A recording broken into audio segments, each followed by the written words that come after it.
Lepo pozdravljene, spoštovane gledalke, spoštovani gledalci in dobrodošli v podkastu Vroča tema na spletnem portalu domovina.je. Opozicijska Nova Slovenija je dobila novega predsednika, to je Jernej Vrtovec, ki je zamenjal Mateja Tonina. In seveda se vsi sprašujemo, kakšna bo politika Nove Slovenije v času pred volitvami, ki se bodo zelo verjetno zgodile marca prihodnje leto. Konec je politike, da v vlado, ki bi jo vodil Janez Janša, ne gredo več.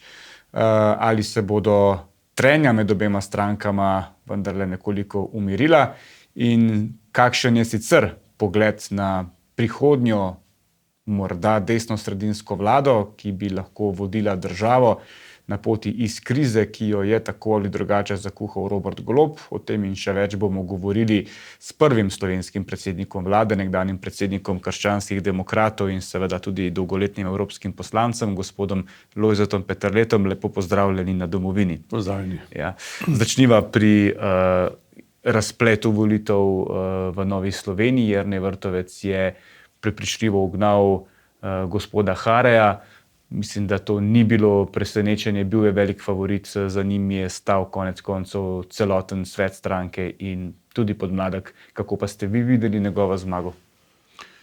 Najprej bi rekel, da sem vesel, da je v stranki prišlo tudi v vodstvenih strukturah do spoznanja, da je potrebna sprememba, da s tem izključujočim stališčem do Janše stranka ne more naprej, oziroma je to slabšalo volilno pozicijo. In me ne čudi, da je Vrtovec zmagal. Sem pa vesel, da je Harej čutil potrebo, da prispeva k demokratični igri in so ljudje le imeli priliko zbirati, navsezadnje v sliki, kakršna je bila, niti ni dobil tako malo. Sem pa vesel, da je tudi Vrtovec rekel, da ga bo angažiral, da ga bo vključil v ekipo. Na to bi rekel, se še čaka. Ampak tukaj je zdaj nova slika, nova struktura, v kateri seveda niso samo novi ljudje ali pa so ti v manjšini, ampak ključno je to, da je prišlo do spoznanja, da je treba smer korigirati. No, marsikdo se sprašuje, zakaj je do te spremembe prišlo. Ni prvič, da Nova Slovenija pol leta pred volitvami menja predsednika. Matej Tonin je takole že nekoč zamenjal Ljudmilo Novak, ki je bila takrat tudi v sporu z Janezom Janšo. Nekaj podobnega je bilo zdaj v primeru Mateja Tonina, ko se je umaknil. A ni šlo drugače, glede na to, da so v Novi Sloveniji takoj po zadnjih volitvah rekli, z Janšo v vlado več ne gremo, če bo predsednik vlade? A se Matej Tonin iz tega ni več znal izplezati? Je zato prišlo do menjave? Vi poznate notranjo dinamiko, kaj je prevladalo? Jaz sem opozarjal že davno prej, da je nespametna odločitev, da stranko predsednik vodi iz Evropskega parlamenta. In to se je kmalu pokazalo in tak je bil tudi odmev na terenu, tudi deloma v svetu stranke. Predsednik stranke mora biti doma, mora biti navzoč in jaz se spomnim, kako je slabo delovalo, ko je imel Tonin javljanje iz Štrasbura in je zveza crknila, kot se reče po domače, in veste, to se ne sme zgoditi. Rekel, tisto je slabo delovalo. Skratka, ljudje so prišli do spoznanja tudi v poslanski skupini, da je potreben predsednik doma. In posledica je seveda tudi ta, torej to ni edini razlog. Vemo, da je kar nekaj bazičnih volivcev odšlo, ker se niso strinjali s to izključujočo politiko do Janše. In skratka, več je razlogov za to, da je Tonin rekel, da ne kandidira več in je s tem omogočil pač spremembo. Vrtovec je pa zdaj z novim vodstvom pač nosilc nove odgovornosti. Če bi bil Tonin še naprej predsednik, bi bil on odgovoren za naslednji rezultat. Vemo, da se je javno mnenje, da je parkrat zanihalo precej navzdol, da je pač stranki podpora padala. Torej, že najava, da bo prišlo do spremembe, je dvignila popularnost stranki. Zdaj pa ima Vrtovec priliko, da z novo ekipo dokaže, da misli spremembo zares, da misli z desno-sredinsko vlado zares in jaz mu želim, da na tej poti uspe. Nekateri vplivni medijski poslovneži so večkrat na socialnih omrežjih javno izrazili mnenje, prepričanje, da gre v tem krogu Matej Tonin, Jernej Vrtovec za pravzaprav iste fante. Dobili so celo negativni predznak pri nekaterih za Škrabčeve fante, češ da politiko stranke še naprej usmerja Robert Tilc, ampak koliko je resnice o tem, vi stranko dobro poznate? Glejte, Robert Tilc je imel gotovo veliko vlogo, mogoče včasih močnejšo od samega predsednika. Je tudi v prvih letih veliko prispeval k dobrim rezultatom, tudi k mojemu uspehu na prvih evropskih volitvah, ki jih je Nova Slovenija zmagala. Vendar jaz mislim, da težko po vsem tem, po tolikih letih na tem mestu dodaja tisto, kar bi moral tajnik stranke dodajati. Jaz ne bi rad ne njega, nekoga drugega označeval, bi rekel pežorativno. Jaz mislim, da bo moral tudi on premisliti, ali torej zaenkrat ostaja na tem mestu. Poznam tudi kar nekaj kritičnih glasov, ki bi si želeli zamenjavo na tem mestu. Zdaj je od Vrtovca odvisno, kaj bo na vse zadnje naredil. In dejstvo, da gre dejansko za človeka iz istega kroga, je jasno, ampak Nova Slovenija ni razvijala nekega modela odločanja, v kateri bi bili drugačni glasovi zaželjeni ali pozdravljeni.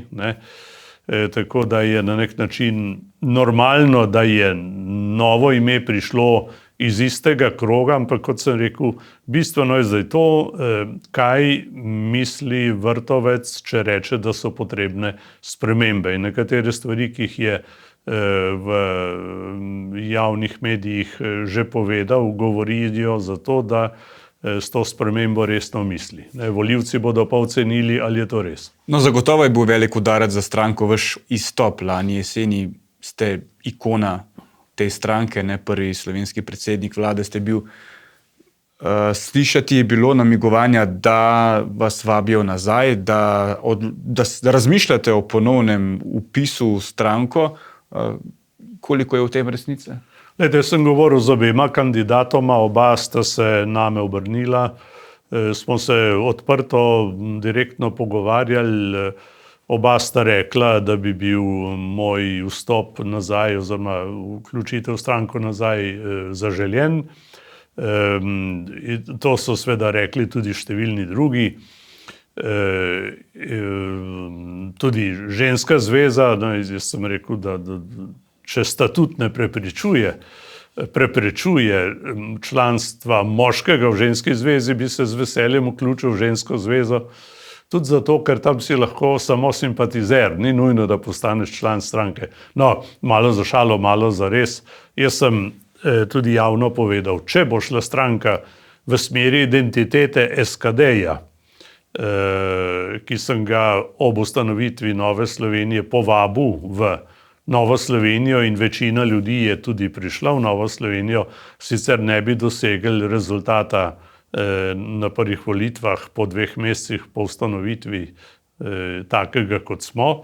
To so bili SKD-jevci, to niso bili neki novi volivci. In te ljudi drži skupaj neka identiteta, neka odgovornost, nek profil. In ko smo se stari SKD-jevci dobili skupaj, sem čutil med njimi veliko življenja in še vedno odgovornosti za Slovenijo, ki je skrenila. Ne. Tako da jaz mislim, da ima novo vodstvo, da se novo vodstvo zaveda, da so bazični volivci te stranke ljudi z SKD-jevim profilom. Bil sem na Boču na povabilo lokalnega odbora na srečanju krščanskih demokratov oziroma Nove Slovenije na Štajerskem. Sem bil lepo sprejet in sem tudi rekel, kot sem rekel že prej, jaz nisem zapustil prijateljev, jaz ostajam krščanski demokrat, sem pa moral na radikalen način zavzeti odnos do napačne smeri. To so ljudje razumeli in če se bo dogajala stranka v smeri prave identitete in prave odgovornosti, če ne bo razumela sredine kot malo levo, malo desno, mene so ljudje sprašvali, kje pa je zdaj Nova Slovenija. Ko te volivec to vpraša, je to seveda grozno. In jaz sem prepričan, da sem z mojim izstopom prispeval k temu, da bo stranka našla spet pravo smer v smeri identitete SKD-ja. Jaz boljše identitete, kot je identiteta zmagovite stranke Slovenske pomladi, ne vidim. Čeprav razumem, vas je torej Jernej Vrtovec že poklical, kaj vam je rekel, če vas je poklical, vas je povabil, da pridete v stranko, bi vas videl na kakšni poziciji? Mi dva se nisva pogovarjali o pozicijah, jaz sem mu rekel to, kar sem pravkar povedal, da če bo peljal stvar v pravi smeri, sem pripravljen pomagati, ne rabim pozicije, ne rabim časti, ne rabim denarja, sem pripravljen pomagati, ampak sam pod pogojem, da gre zadeva, da temelji na demokratični igri, da neka skupinica nekje ne odloča kot mali CK, potem pa drugi lahko ploskamo. Jaz sem za odprto demokratično igro, v kateri morajo biti pozdravljeni tudi drugačni glasovi. Nisem za to, da igramo v Novi Sloveniji igro samo naših. In mislim, da se v tej smeri zadeva odpira.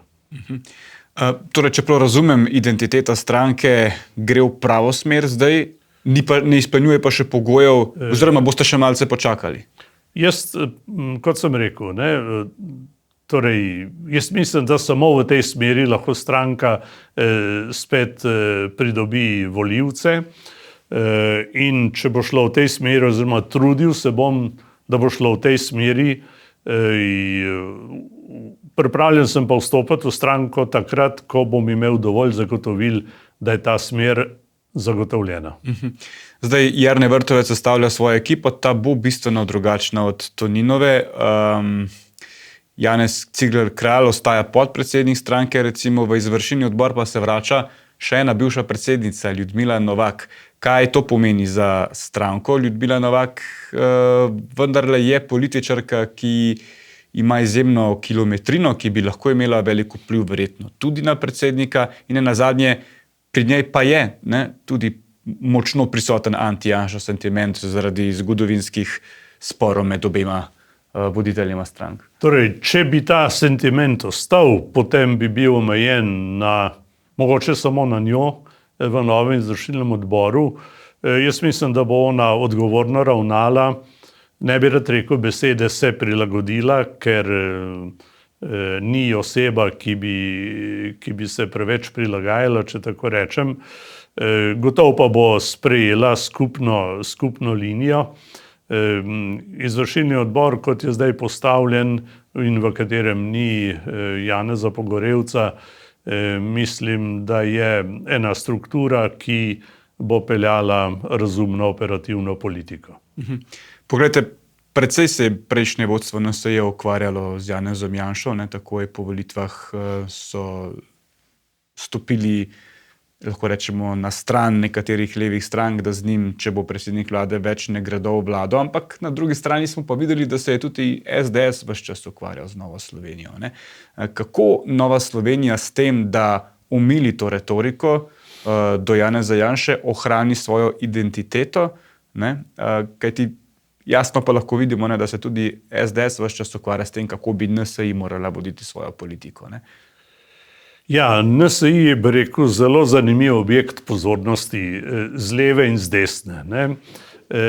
Kar pomeni, da bi rekel, da bi bila zaželjena tako ali drugače. In jaz seveda si ne želim, da bi bila Nova Slovenija, bi rekel, mehek element v tej igri, ne.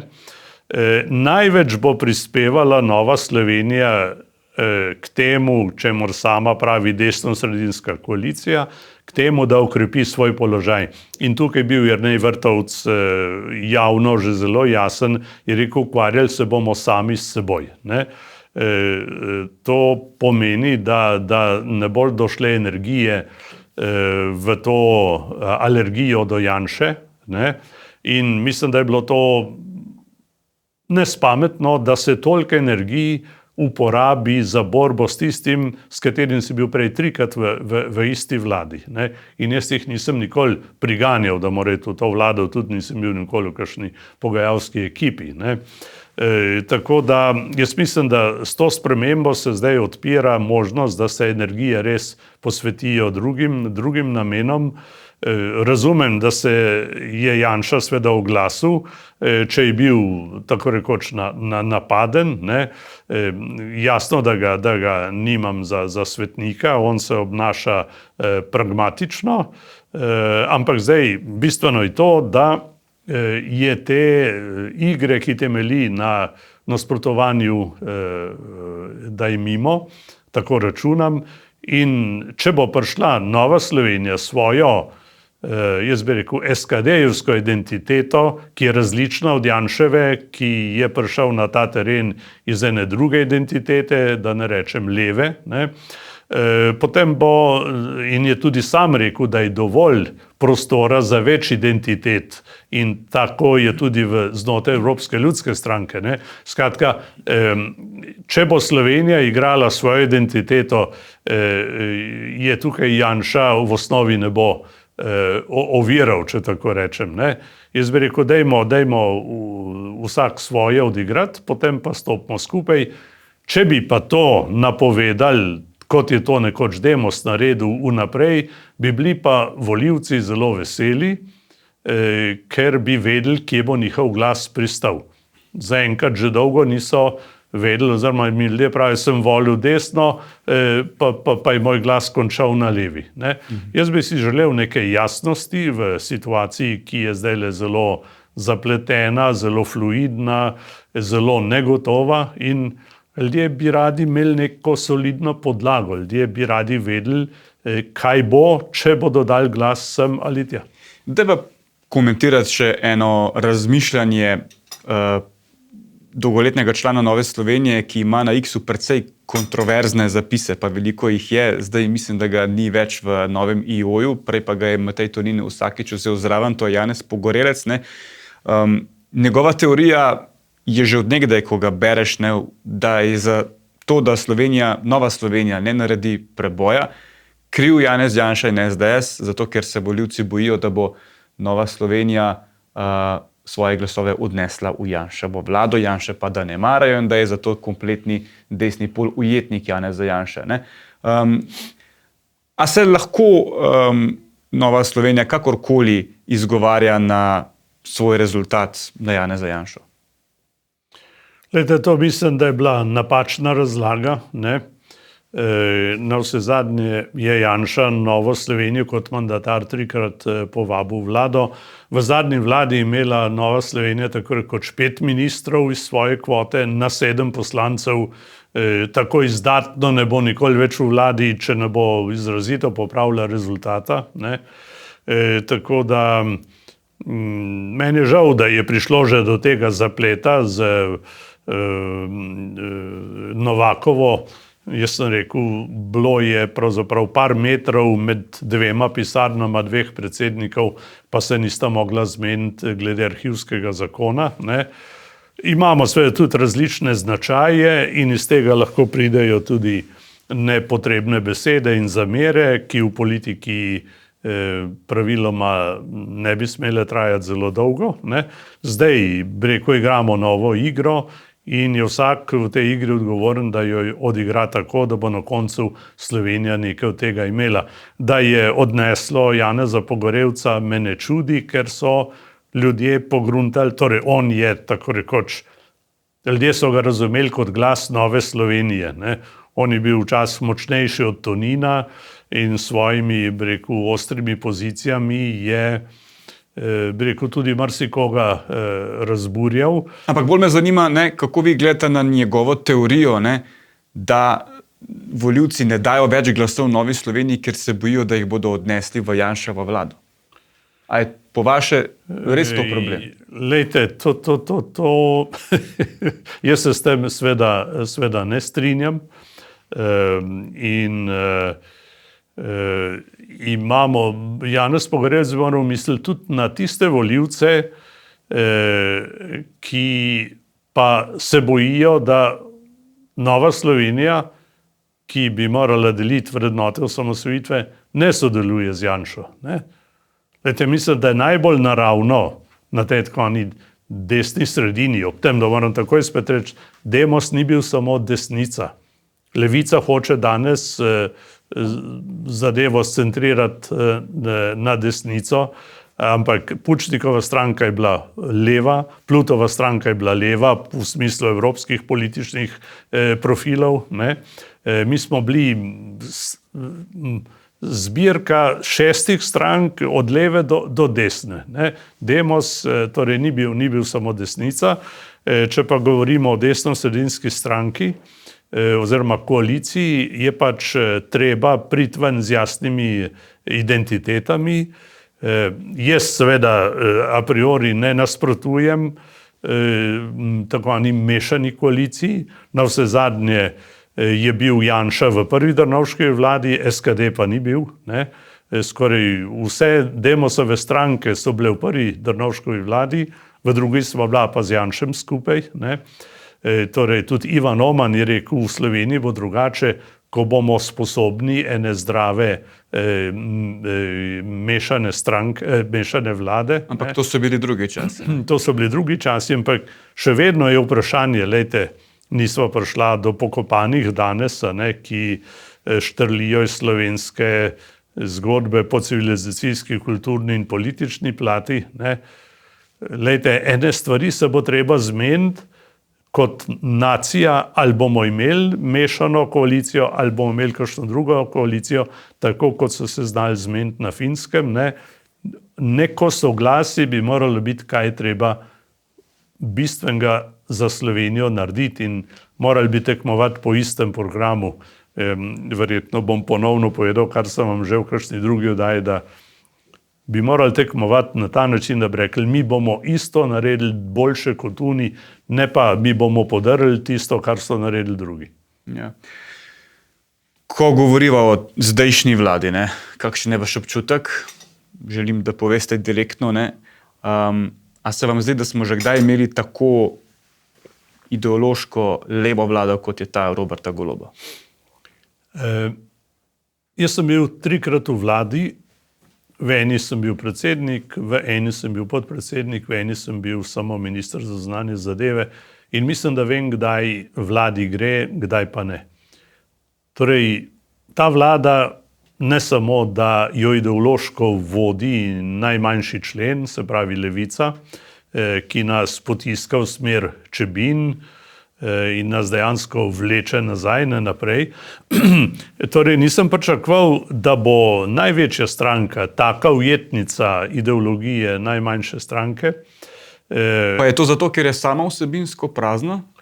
A je kakšen drug razlog? Lejte, mene ne čudi, lejte, ta stranka je nastala pravzaprav šele po volitvah, če tako rečem. Ne?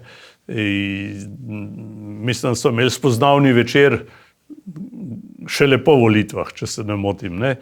To je, vemo, kako je do tega prišlo, kakšno je bilo zaporedje dogodkov in kaj so pri tem odigrali mediji. Golob je bil prvi, predno je imel stranko. Ne? Ker je bil ta antijanšistični element, bi rekel, je odigral tako veliko vlogo. In zdaj bomo videli, ali bodo ljudje videli, da ponovno novi obraz ni pripeljal do tega, kar so obljubljali. Ne? In zdaj vidim, da že, tudi sem poslušal včeraj ali videl Mesca, Ja, to bomo pa naredili, če bomo imeli še en mandat. Ja, Bog pomagaj. To tako se mi ne zdi resno in odgovorno. Ne? Če so imeli premalo časa, torej 4 leta, so se pripravljali, da bodo delali v drugem mandatu. Je pa nekaj drugega res. Ne?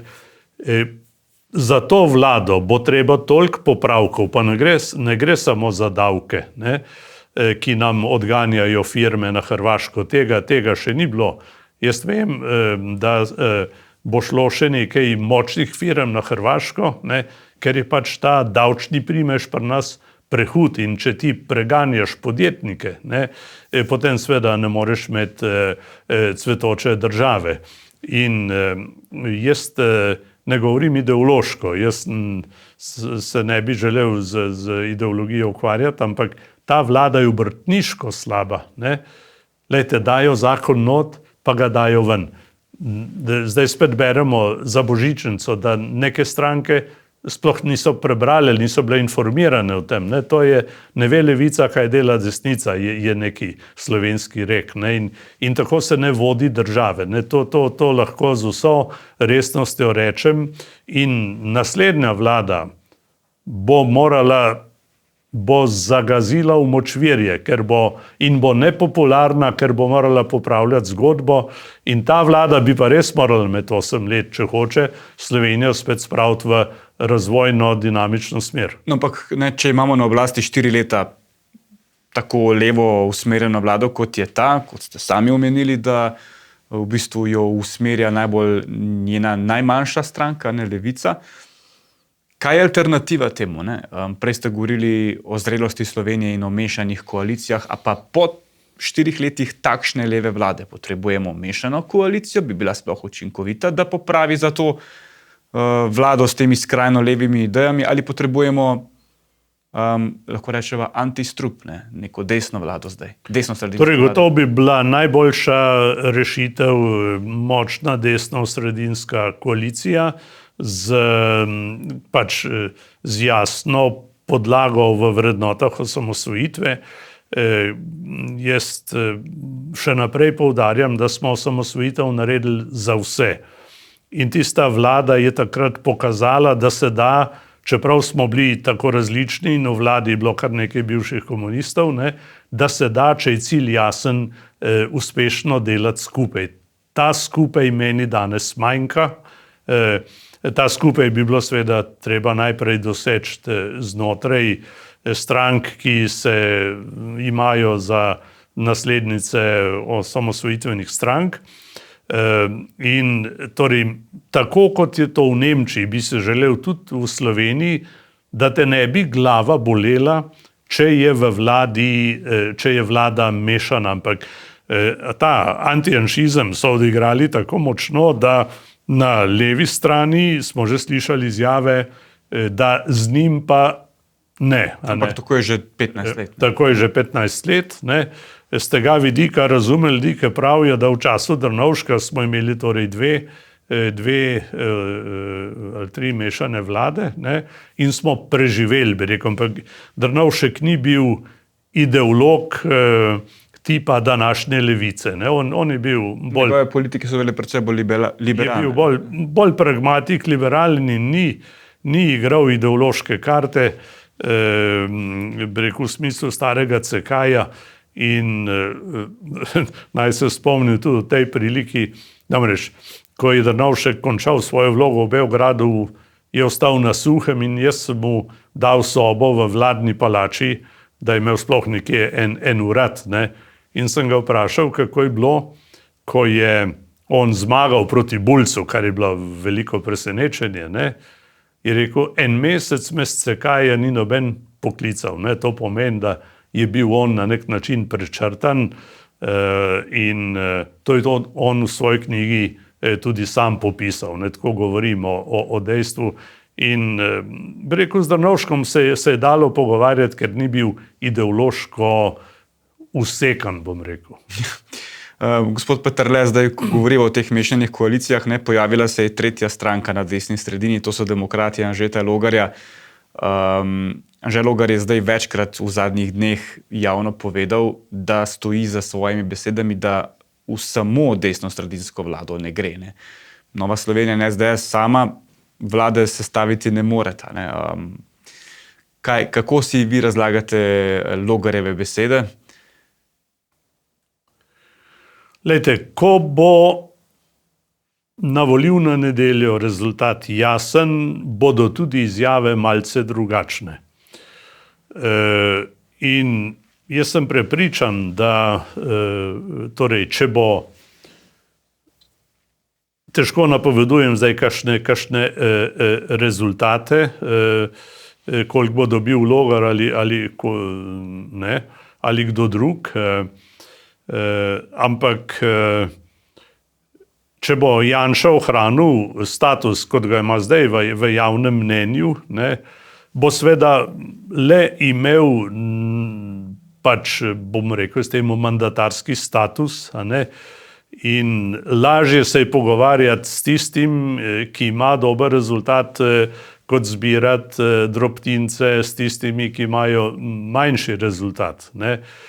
In če bi Janša ostal zunaj, kar se je že zgodilo, ne, seveda imaš potem izredno močnega nasprotnika. Ne. Torej, jaz bi rekel, glede na to, kar smo zdaj videli po levi liniji, ne, Slovenija potrebuje desno-sredinski, da ne rečem, osamosvojitveni prispevek v smeri, ki bo Slovenijo spravila v rast. Mi zdaj padamo, mi gremo navzdol. Torej mislite, da je to del taktike, da bi pobral čim več glasov na sredini, Anže Logar? Lejte, vsak igra kakšno taktiko, on, kot sem že rekel, če bo preblizu Janše, bo mal dobu, če bo predalec stran, bo mal dobu, ne.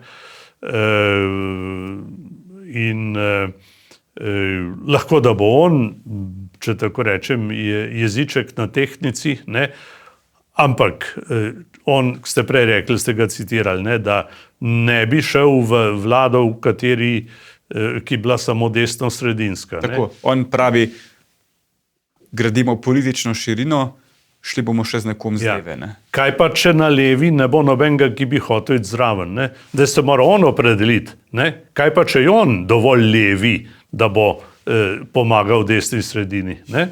Ne vem. Ampak sam zase pravi, da je desno-sredinski politik. Ne? Ja, bomo videli.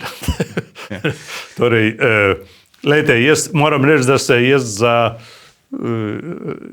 se ne bojim za Logarja, če tako rečem. Jaz mislim, da bo ravnal pragmatično in na vse zadnje je večino življenja preživel v neki stranki, ki jo dobro pozna in tudi ve, kaj stranka hoče. Ja, no, desna sredina sicer nikoli ni osvojila večine na volitvah. Ne. Še najbližje je bila leta 1996, pa se je zgodil Ciril Pucko. Ne.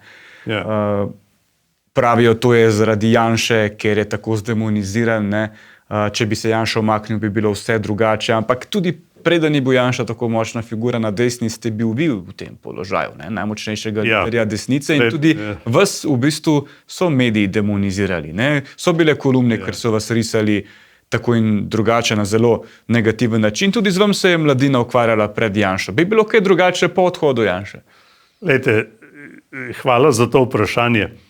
Nekoga bi v Sloveniji demonizirali in to bi demonizirali tistega, ki najbolj ogroža vse, kar je naredila partija, pustimo zdaj, v kaj vse se je razdelila. Ne? Nekdo, ki bo ogrožal pridobitve revolucije, bo demoniziran. Jaz govorim zelo enostavno, da bo čim bolj jasno. Ne? Problem v Sloveniji je, nastopi vedno in takrat se temu reče, da je to ideološki vprašanj, ko ti na katerem koli področju stopiš na teren, ki ga je zavzela nekoč z sateliti ali kakorkoli subsistemi partija. Ne? Naj bo to zdravstvo, naj bo kultura, naj bo šport, naj bodo finance. Ne?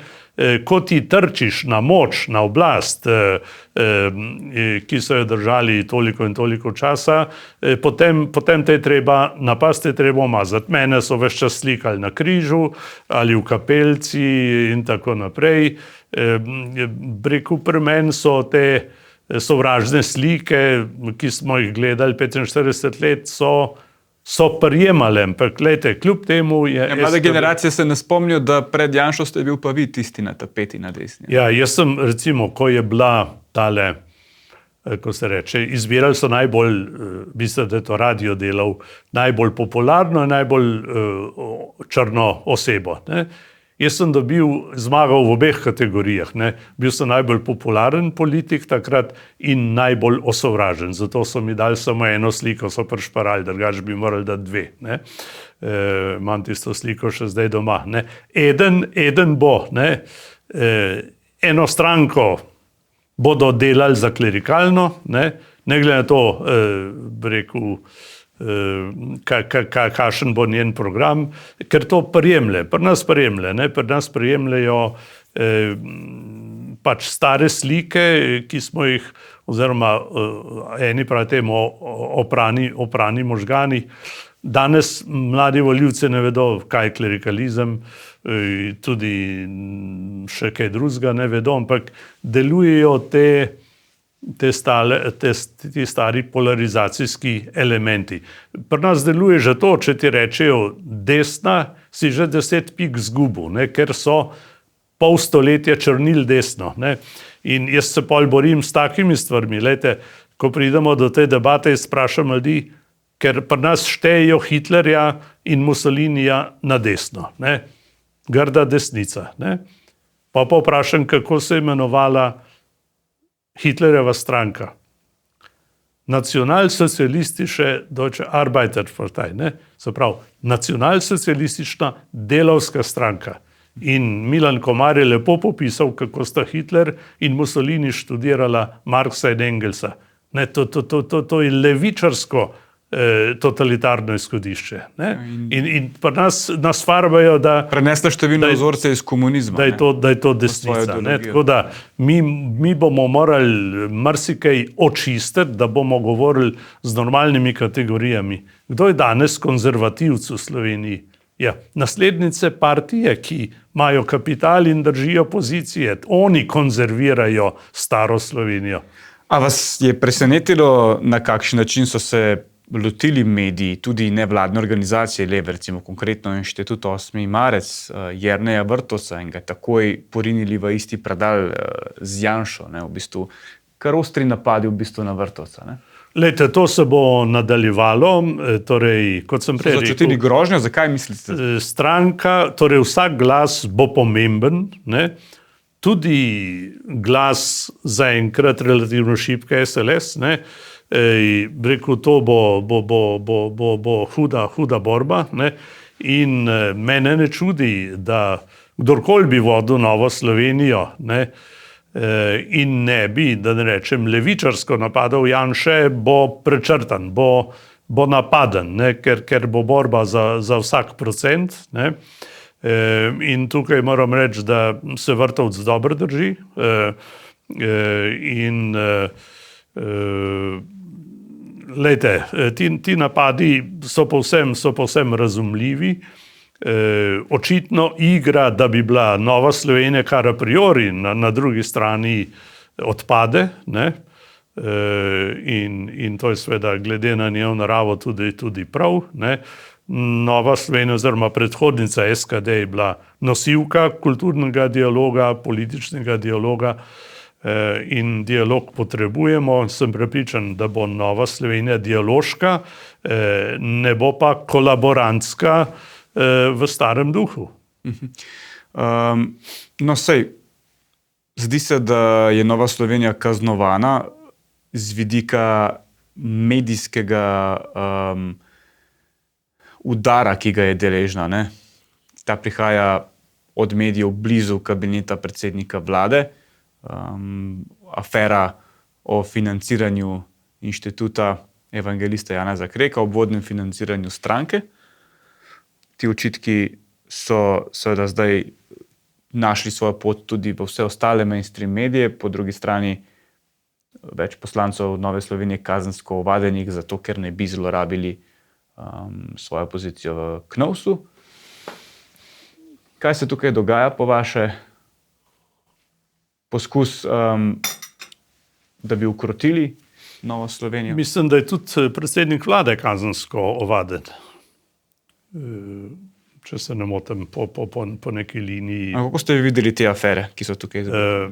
Lejte, v duhu tega, kar sem malo prej povedal. Ne? Vsa sredstva bodo uporabljena za to, da se neka oblast, ki temelji na neki ideologiji, za katero sem upal, da smo se je odrekli, oziroma smo se od nje poslovili 26. junija ali 25. junija 1991. Torej, to je ta osnovna borba. Ne? Ali, veste, takrat je tudi veliko komunistov bilo za osamosvojitev, veliko manj jih je bilo pa za preobrazbo. Problem Slovenije je ta, da nismo opravili demokratične preobrazbe v duhu, kot so to naredili drugi narodi. A si predstavljate, da imeli v glavnem mestu Estonije, Litve, Latvije, Poljske, Madžarske ali Češke ali Slovaške spomenik revoluciji? Ta spomenik kaže, kje smo mi,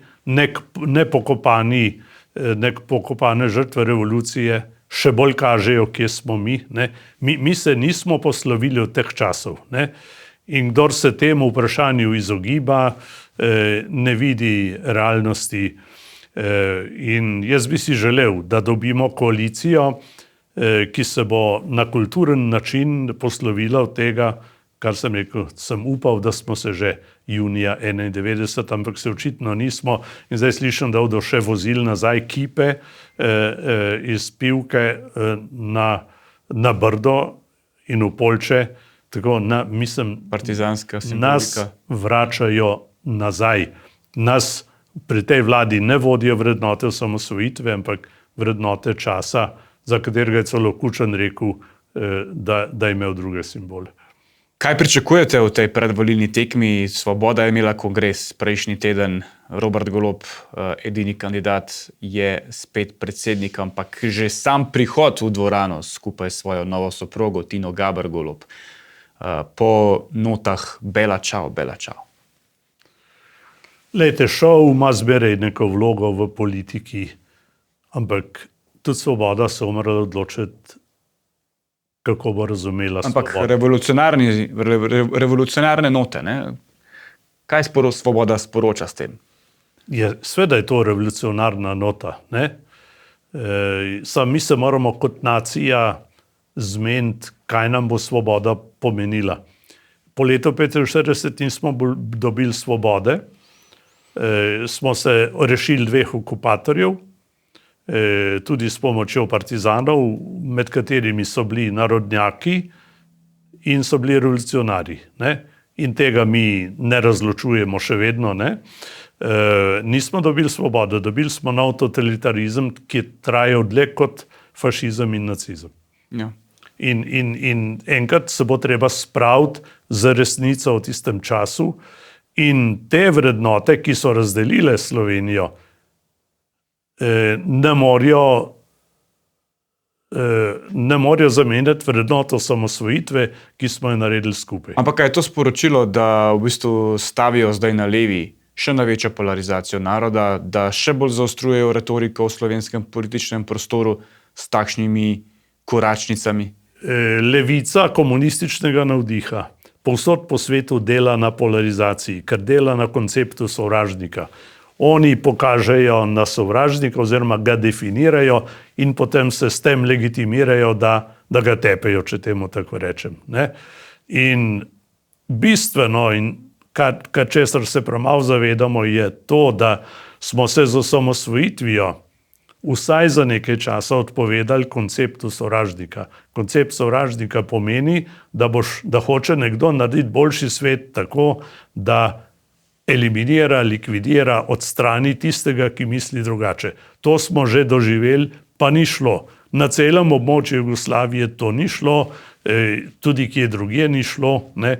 In če bo to vodilo nove politike ali nove vlade, potem se jaz bojim za prihodnost te države. Ampak ne, zdaj prihajajo očitki, da pa so ideologi Svobode točno vedeli, da je bil na tistem neizstreljenem tulcu ta napis Bela čao, strelca, ki je ubil konzervativnega aktivista Charlieja Kirka, ne, da bi se lahko po temu ta hip, vsaj ta teden izognili? Ne?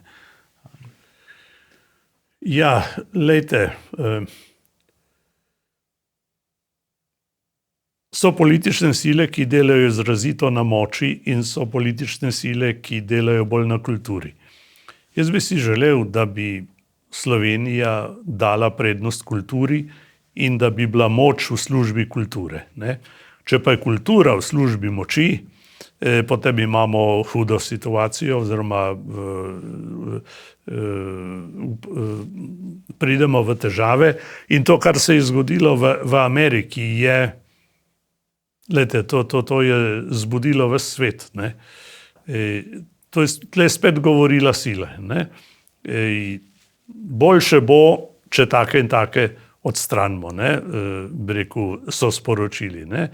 Ampak doživeli so odmev, ki bo še trajal in je vprašanje, kam bo to Ameriko pripeljalo. Lahko je pripelje tudi v spopad širših razsežnosti. Ne? Danes se svet še naprej polarizira, droni letijo že proti Poljski in še kje drugje so se pojavili. Ne?